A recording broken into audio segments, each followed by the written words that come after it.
Assalamualaikum warahmatullahi wabarakatuh. Apa kabar teman-teman sekalian? Pada kesempatan kali ini kita akan membahas lagi lanjutan FR untuk bahasa Indonesia, yang mana ini permintaan dari beberapa teman kita yang minta dibuatkan atau dibahaskan tentang kohesi dan koherensi ya. Di sini ada latihan soal kohesi dan koherensi dan juga kalimat teks rumpang.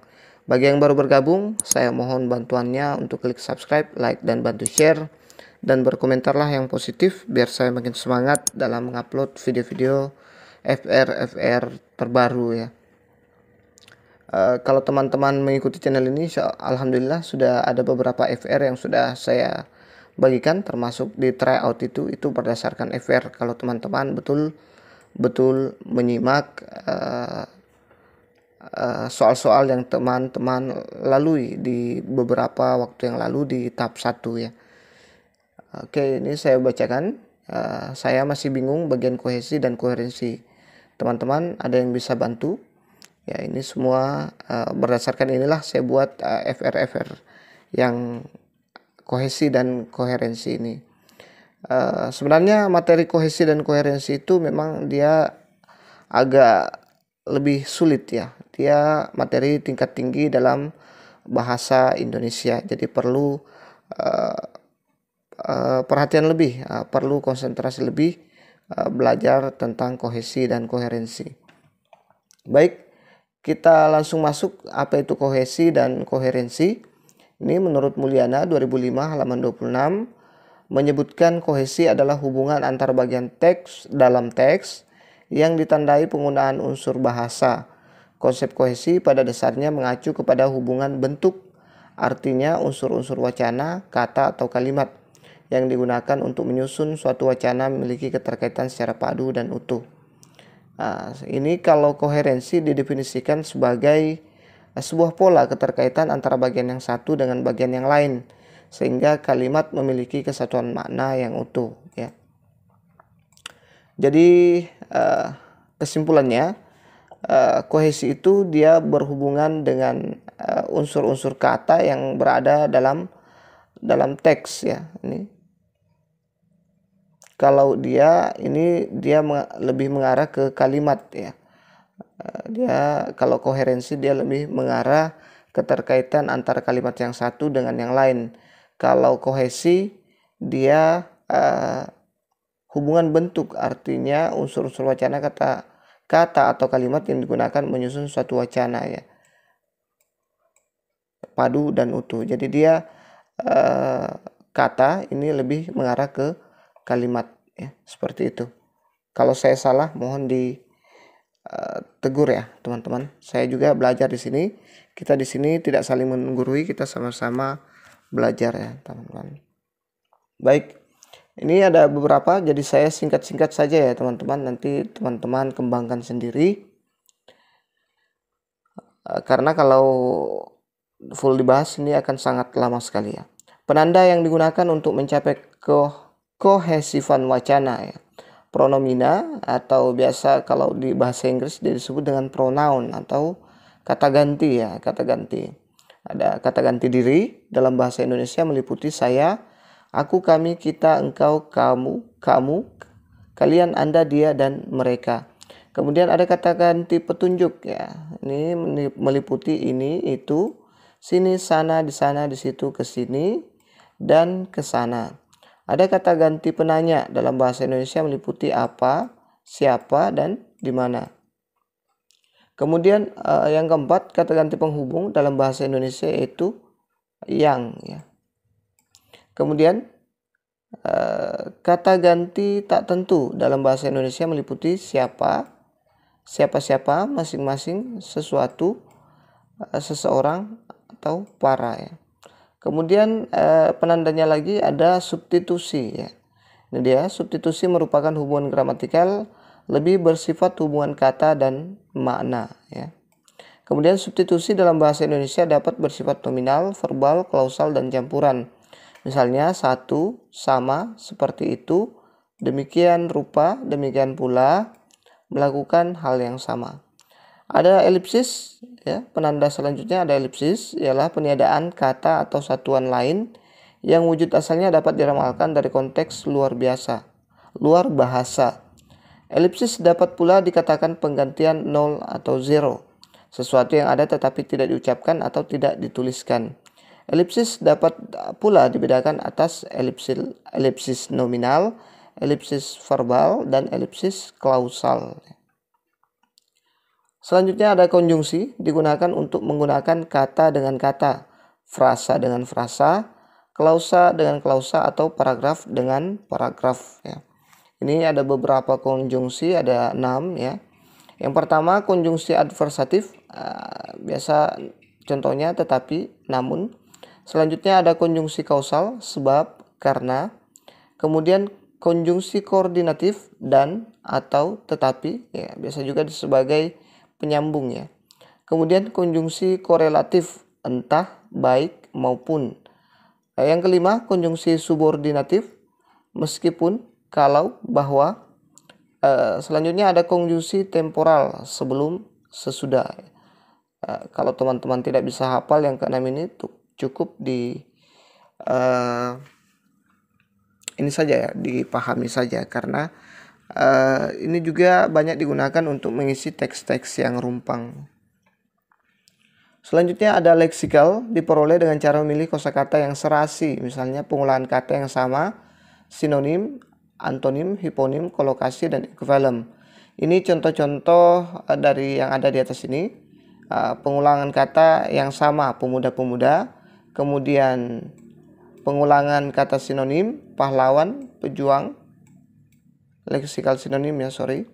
Kemudian antonim, putra putri, hiponim, angkutan darat, kereta api, bis, mobil, ya. Ini dia sebenarnya sepaket kendaraan, ya. Kolokasi, buku, koran, majalah, media massa. Kemudian ada ekuivalensi, belajar, mengajar, pelajar, pengajaran. Jadi ini dia leksikal yang biasa digunakan. Nah, untuk penanda koherensi, ini dia ada banyak sekali, makanya saya perkecil tulisannya dan harus saya tulis semua karena saya takut tidak bisa ingat semua, ya teman-teman. Jadi teman-teman jangan lagi berkata, kok dibaca, ya harus dibaca. Karena memang banyak, ya. Saya tidak hafal semuanya. Penambahan ada aditif atau aditif, itu penanda koherensi yang bersifat aditif atau berupa penambahan antara lain, dan juga selanjutnya lagi pula serta. Rentetan seri, penanda koherensi yang berupa rentetan atau seri ialah pertama, kedua, berikutnya, kemudian selanjutnya, akhirnya. Selanjutnya keseluruhan kesebagian, yaitu pembicaraan atau tulisan yang dimulai dari keseluruhan, baru kemudian beralih atau memperkenalkan bagian-bagiannya. Ada penanda kelas ke anggota.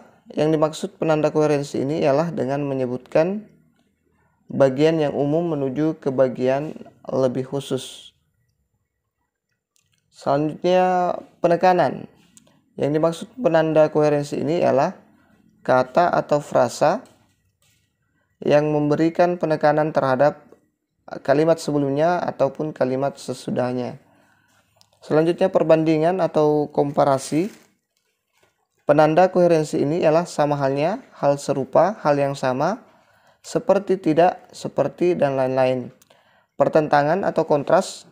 Penanda koherensi ini dapat berupa tetapi, tapi, meskipun, sebaliknya, namun, walaupun, dan namun demikian. Kemudian ada hasil atau simpulan. Yang dimaksud dengan penanda koherensi ini ialah kata atau frasa yang mengacu pada simpulan. Selanjutnya ada contoh atau misal. Penanda koherensi ini dapat berupa antara lain, umpamanya, misalnya, contohnya. Kemudian ada kesejajaran atau paralel. Kalau di bahasa Inggris biasa disebut dengan parallel structure, ya. Selanjutnya ada tempat atau lokasi. Penanda koherensi ini antara lain, di sini, di situ, di rumah, dan lain-lain. Selanjutnya ada waktu atau kala. Penanda koherensi ini antara lain mula-mula, sementara itu, tidak lama kemudian ketika itu. Jadi ada banyak sekali penanda yang harus kita pahami betul atau ingat-ingat betul. Kalau dipelajari semalam itu saya pikir agak susah ya. Jadi belajarlah jauh-jauh hari sebelumnya. Ini dia ada perbedaan mencolok antara kohesi dan koherensi pada sesuatu yang terpadu atau yang berpadu ya. Pada kohesi yang terpadu adalah unsur-unsur lahiriah teks, termasuk struktur lahir tata bahasa. Penggalan teks percakapan dua orang berikut dapat dijadikan contoh nih. Hei, apa kabar? Oh, kamu, kabar baik. Tinggal di mana? Masih di tempat yang dulu? Iya, disitulah saya tinggal sampai sekarang. Jadi ini ada contoh percakapan dua orang ya. Sebagai biar teman-teman makin paham, makin mengerti apa itu kohesi dan koherensinya. Ya, saya tulis lagi ya, karena kalau saya tidak tulis saya biasa ngawur ya teman-teman. Semua unsur lahir dalam penggalan teks tersebut terpadu, baik secara leksikal maupun gramatikal. Sementara itu, keterpaduan atau koherensi mengharuskan unsur-unsur batinnya, makna, konsep, dan pengetahuan saling berpadu. Misalnya, ujar apa kabar biasanya digunakan oleh orang yang sudah saling kenal dan relatif hubungan kerabat. Ya. Sudah agak lama tidak saling jumpa, itu dia koherensinya. Pembicara pertama mengujarkan kepada yang kedua dan yang kedua menyambut dengan akrab dan mengisyaratkan pemahaman bahwa mereka sudah lama tidak berjumpa. Apalagi pengujar tersebut melanjutkan dengan ujaran berikutnya yang memperkuat tafsiran bahwa dia merasa sudah lama tidak berjumpa dengan pengujar pertama. Ya, itu dia koherensi ya. Lebih cenderung kepada penafsiran makna. Kalau di bahasa Inggris dia biasa disebut dengan deep structure, sedangkan kalau kohesi dia biasa disebut dengan surface structure. Seperti itu teman-teman. Oke, ini ada contoh koherensi. Buku merupakan investasi masa depan. Buku adalah jendela ilmu pengetahuan yang bisa membuka cakrawala seseorang. Dibanding media pembelajaran audiovisual, buku lebih mampu mengembangkan daya kreativitas dan imajinasi anak-anak karena membuat otak lebih aktif mengasosiasikan simbol dengan makna. Radio adalah media alat elektronik yang banyak didengar di masyarakat. Namun demikian, minat dan kemampuan membaca tidak akan tumbuh secara otomatis, tetapi harus melalui latihan pembiasaan. Menciptakan generasi literat membutuhkan proses dan sarana yang kondusif. Jadi sangat jelas bahwa paragraf ini sama sekali tidak koheren ya. Kenapa tidak koheren? Karena ada satu kalimat yang tidak nyambung sama sekali dengan pembahasan yang ada di paragraf ini. Sebenarnya kita di paragraf ini fokus membahas tentang buku dan minat baca ya. Tidak dari kalimat awal, kalimat kedua sampai kalimat ketiga, dan kalimat terakhir pun itu tetap kita membahas tentang minat baca. Di sini di kalimat keempat dia tiba-tiba membahas radio ya, media berupa elektronik ya. Jadi ini jelas tidak koheren dengan atau melenceng dari gagasan utamanya ya. Oke, semoga dipahami ya teman-teman. Oke, ini contoh kohesi. Pada tahun 1997 produksi padi turun 3,85%. Impor beras meningkat diperkirakan menjadi 3,1 ton tahun 1998. Swasembada pangan tercapai pada tahun 1984. Pada tahun 1985 kita mengekspor sebesar 371,3 ribu ton beras, bahkan 530,7 ribu ton pada tahun 1993. Pada tahun 1994 neraca perdagangan beras kita tekor 400 ribu ton. Impor beras meningkat dan pada tahun 1997 mencapai 2,5 juta ton. Ya, paragraf di atas ini mengemukakan satu gagasan utama, yaitu mengenai masalah naik turunnya produksi beras Indonesia ya. Dengan demikian koherensi kalimat tersebut sudah terpenuhi. Jadi sudah terpenuhi ya. Karena dari awal kita sudah membahas tentang produksi beras tanpa ada gangguan sampai di kalimat akhir ya teman-teman. Jadi ini sudah dikatakan koheren ya. Namun paragraf tersebut dikatakan tidak memiliki kohesivitas yang baik sehingga gagasan tersebut sulit dipahami. Ya, sulit dipahami karena tidak memiliki kohesivitas yang baik. Ya, seharusnya ini ya, seperti ini. Ya. Ini pada tahun 1997 produksi ada kata akibatnya, maka makin enak didengar. Pada tahun 1997 produksi padi turun 3,85%, akibatnya impor beras meningkat. Nah, kalau di sini tadi kurang nyaman ya, kita agak bingung-bingung kalau tidak ada kohesi atau yang bisa mengisi tempat ini.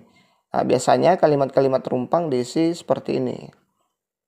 Nah, kemudian 3,1 ton 1998 sesudah. Nah, ini ada penyambung lagi sesudah. Di sini dia tadi tidak ada, makanya agak kurang nyaman, kurang enak ya. Pengen tercapai pada tahun 1984 ya. Ada lagi kata akan tetapi ya. Sini dia tidak ada ya. Jadi kita agak bingung. Seperti itu teman-teman. Semoga dipahami antara kohesi dan koherensi ini.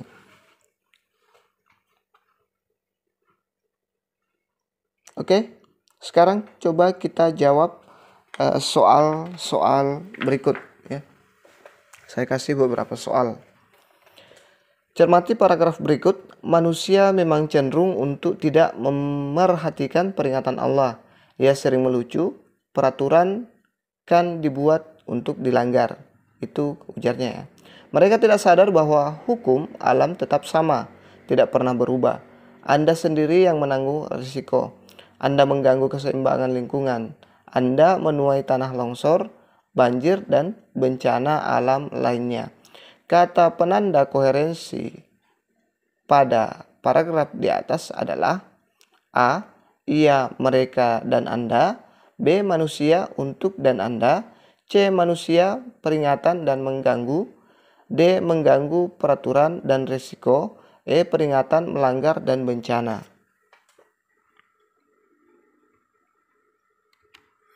Jadi jawabannya adalah option A. Ia, mereka, dan Anda. Oh, beda ya. Saya di sini menulis kohesi. Sebenarnya kohesi ya, bukan koherensi, teman-teman. Ini harusnya kohesi. Saya salah tulis ya. Kohesi ya. Oke. Kata penanda kohesi pada paragraf di atas adalah ia, mereka, dan Anda. Ya, kepaduan atau koherensi antara kalimat dalam paragraf ditandai dengan kata atau frasa kunci, kata ganti, dan kata atau frasa transisi. Paragraf di atas padu karena adanya kata ia, mereka, dan Anda. Jadi ini ini kohesi ya. Saya salah lagi di sini. Oke, kohesi. Seperti pada pembahasan sebelumnya di materi yang ada di atas. Dia termasuk kohesi. Ini dia pronoun ya, dia termasuk pronoun ya di sini untuk penanda kohesi. Oke, paham ya? Semoga paham teman-teman. Kita lanjut, cermatilah kutipan berikut. 1. Begitu masuk ke dalam ruangan berkonsep indoor ini, akan terlihat pemandangan kupu-kupu indah yang asyik berterbangan dan hinggap di beberapa bunga dan tanaman diatur agar tidak terbang keluar. 2. Oleh karena itu, taman itu ditutup dengan jaring-jaring rapat. 3. Bagi yang suka fotografi, taman ini biasanya jadi pilihan untuk berburu foto kupu-kupu cantik. 4. Beberapa spot tertentu juga digunakan untuk berfoto bersama ratusan kupu-kupu. Yang kelima, beragam kerajinan tangan seperti bros berbentuk kupu-kupu menjadi oleh-oleh khas edu wisata ini. Di dalam kutipan tersebut, kalimat yang tidak koheren ditunjukkan oleh kalimat nomor A1, B2, C3, D4, E5.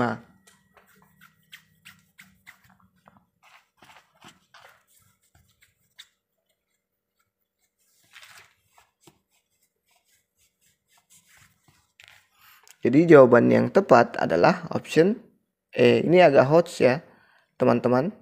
Agak hots pembahasannya, kita agak sulit menentukan yang mana tidak koheren. Apakah kalimat 4 atau kalimat 3 atau kalimat 5 ya. Kenapa kita memilih option 5? Karena di sini dia membahas tentang kerajinan tangan. Padahal yang kita bahas tadi adalah dari awal tentang kekaguman kita dan bagusnya berfotoria di tempat ini sampai kalimat 4. Pas kalimat 5 dia langsung membahas kerajinan tangan kupu-kupu. Pada dari kalimat 1 sampai 4 itu koheren ya. Nah, di sini di kalimat 5 baru mulai tidak koheren karena dia membahas kerajinan tangan ya.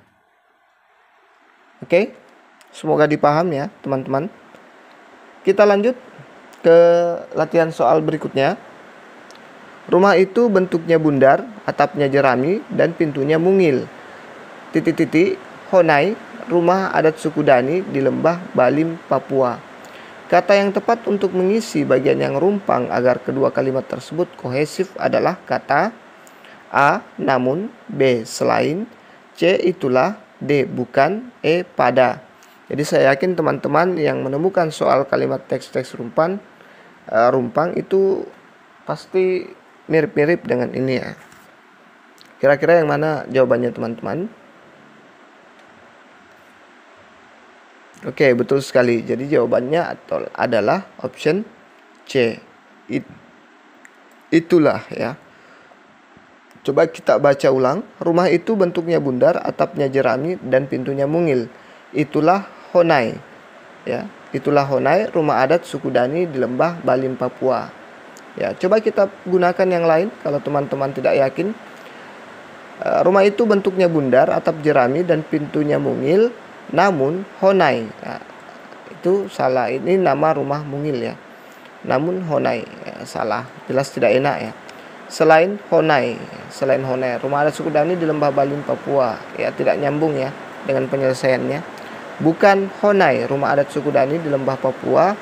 Nah, ini juga tidak nyambung kalau mau dihubungkan di sini di kalimat akhir pada Honai ya. Sebaiknya itulah Honai ya, teman-teman. Semoga paham ya. Hujan di luar sana, hujan agak berisik, maaf. Saya agak buru-buru ya, hujan. Kiai Maksum adalah sosok Kiai Maksum adalah sosok yang disegani di kampung itu. Senyumnya penuh wibawa, hangat. Penanda kohesi yang tampak pada bagian dicetak tebal adalah A. Substitusi, B. Pronomina, C. Konjungsi, D. Elipsis, E. Sinonimi ya. Penanda kohesi. Jadi kata kuncinya di sini ya. Penanda kohesi yang tampak pada yang dicetak tebal. Jadi kita langsung ke sini. Kira-kira apa teman-teman? Kalau teman-teman betul-betul perhatikan tadi, maka teman-teman akan bisa langsung menjawab elipsis ya. Elipsis itu dia benar-benar menafsirkan suatu kata ya teman-teman. Tidak dengan letterlet, tapi ada makna kontekstual maksudnya di situ untuk elipsis ini ya teman-teman. Oke, itu saja dulu yang sempat saya share pada kesempatan kali ini. Saya tidak bisa berpanjang lebar karena suara saya makin tidak kedengaran ya. Semoga apa yang saya bawakan di sini bermanfaat untuk teman-teman sebagai persiapan di tahap 2 maupun yang nanti tahap 3. Amin amin. Semoga lulus semua. Jangan lupa subscribe, like, dan bantu share. Wassalamualaikum warahmatullahi wabarakatuh.